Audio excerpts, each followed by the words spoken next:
In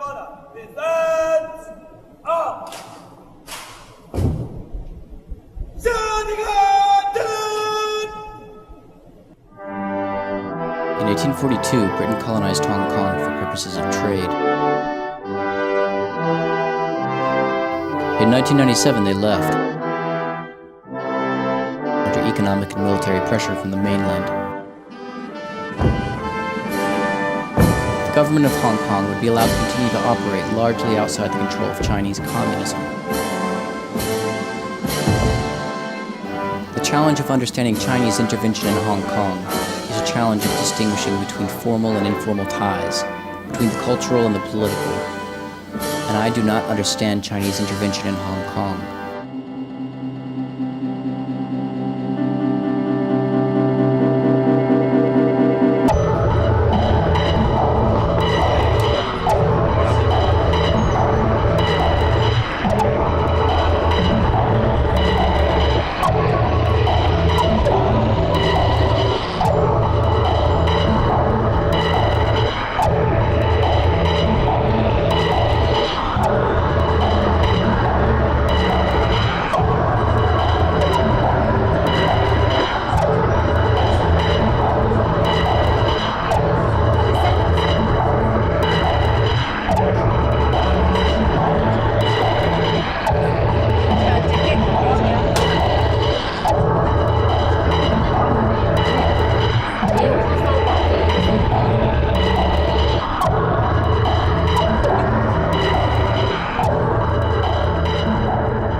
So here's like an example. So there used to be little stores here. Now it's Nike store, body shop, shoe store, clothes store, jewelry store.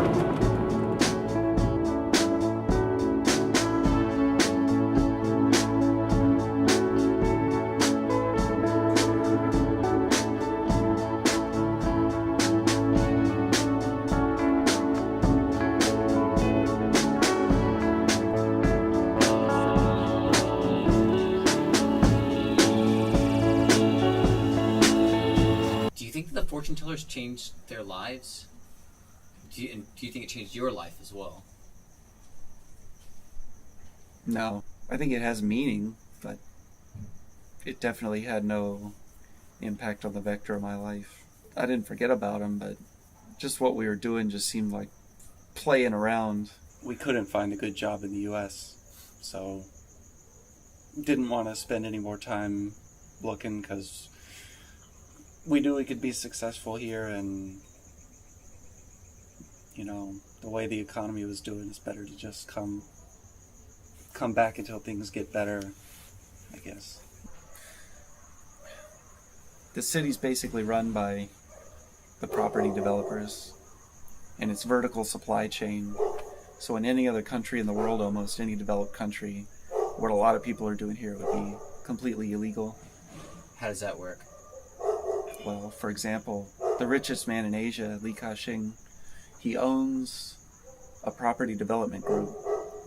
But another company he owns a telecom company, and they install wires under the buildings that they can install in the buildings they build, so he can integrate that way.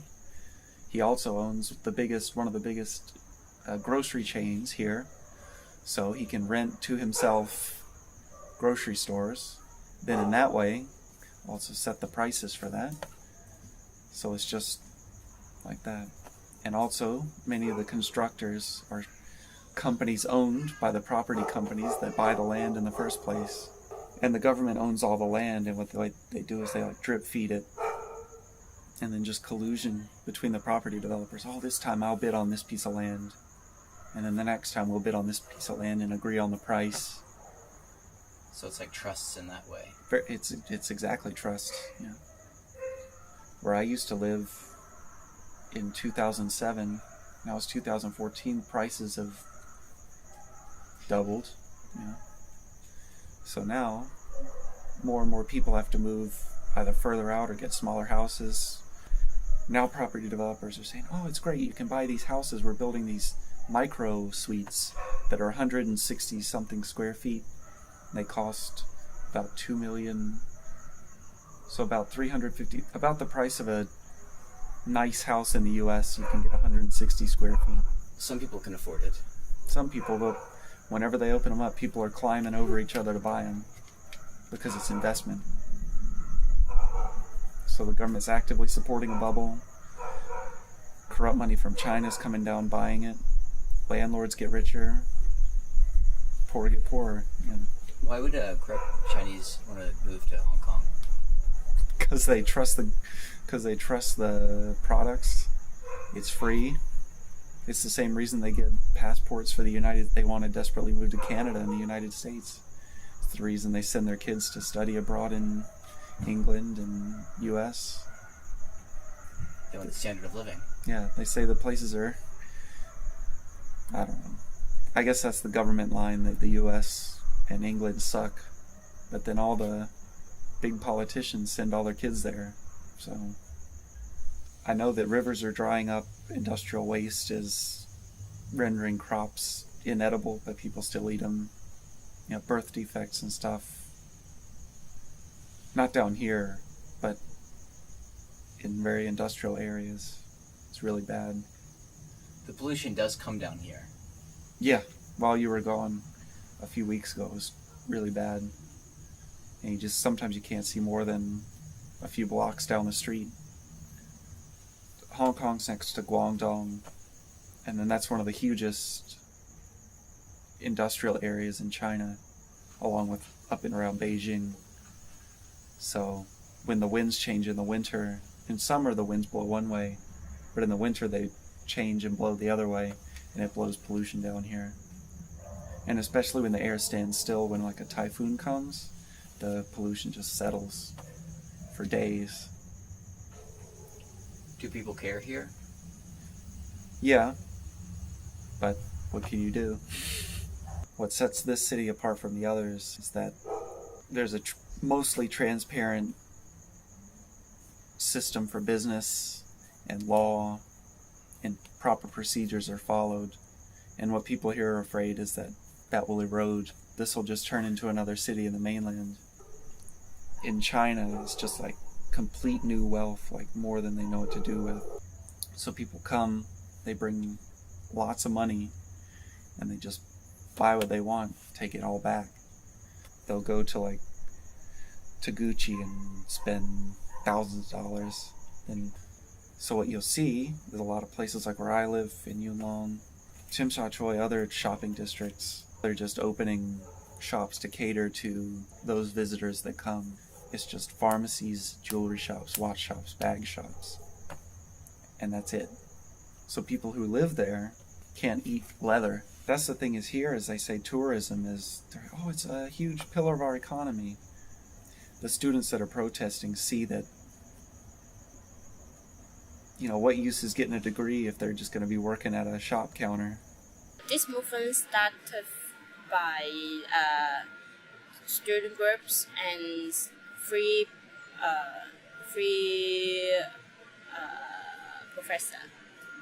And then why there are so many people come out and form such big movement in Hong Kong, I think is one reason is in the 28th of September, the police use tear gas. Some citizens think they want to protect the students, and then they will try to understand more why the student will come out, and then after they understand the reason for this movement, if they support, so they come out. It's just like a utopia. Look at it. Before this is all traffic. It's a busy city motorway, but now it's so good, so peaceful, so full of love. So I'm proud of it. I consider, because I'm already over 80, I consider this is the top of the demonstration. I reckon there are a lot of people, even from China, say they come in, and I just walk across here, and I met a few group of them, and I spoke to them, and they said, "Oh, very good."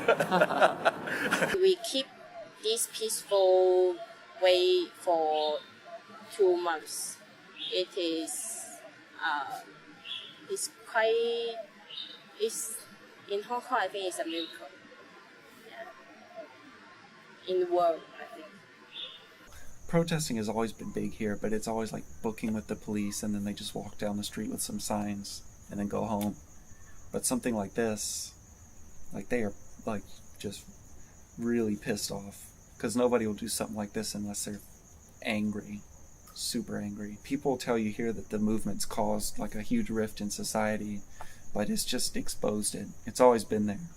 Always been there. When this movement starts, some parents will understand why their children will come out, but until now, it's nearly 2 months. They can't stand for their children to support this movement for a long time. Some students will keep their faith to here.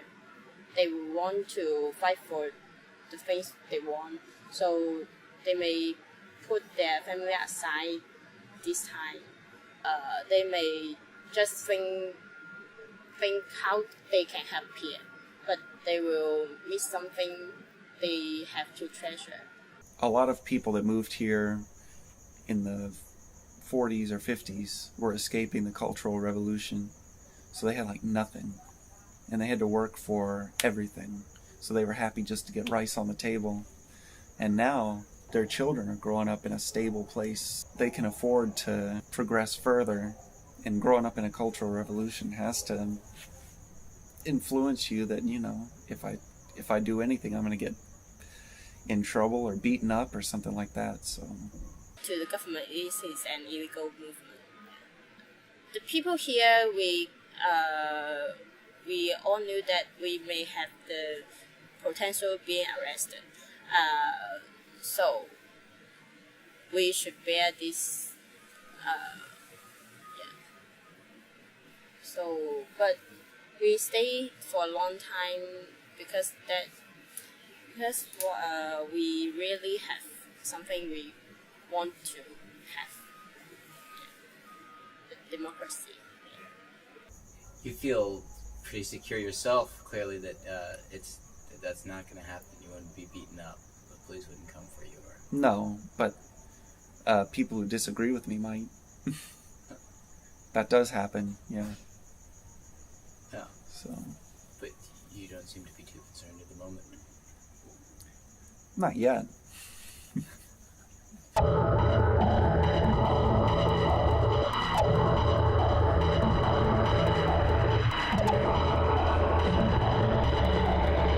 I stayed with some friends in a town outside of Shanghai.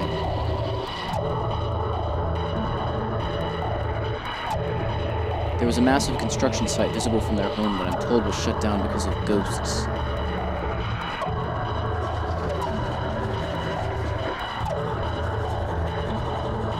The water here is contaminated with heavy metals. I can drink bottled water, but I still have to shower and brush my teeth.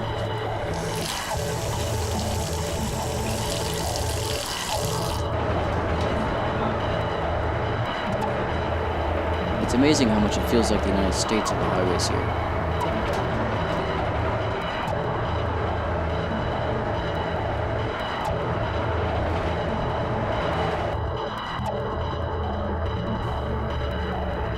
Now I'm in Shanghai. The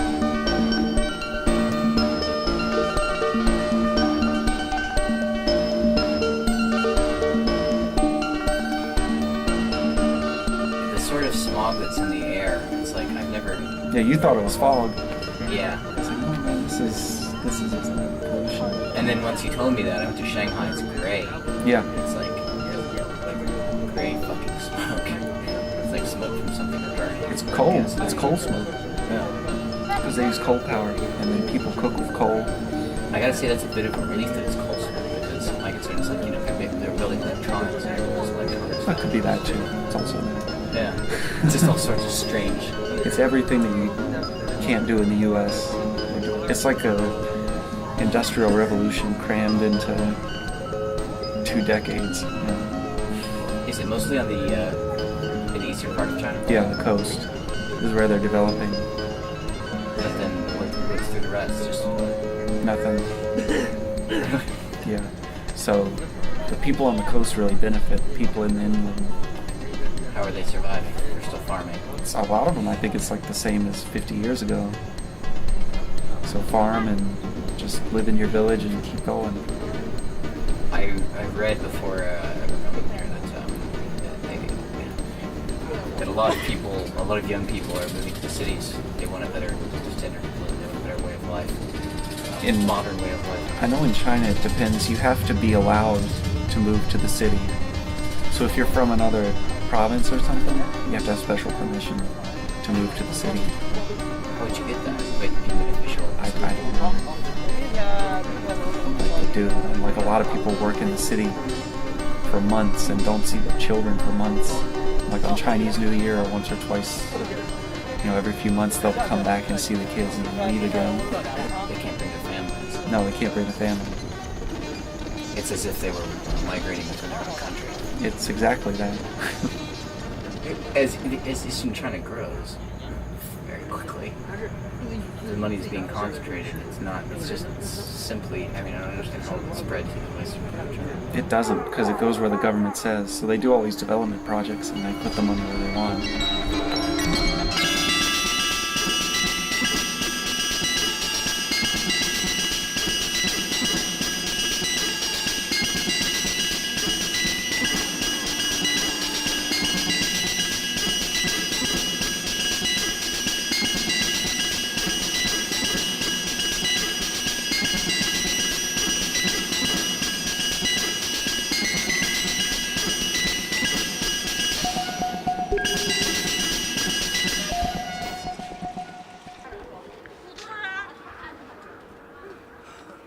Sometimes the Forbidden City has a lonesome atmosphere.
With a word,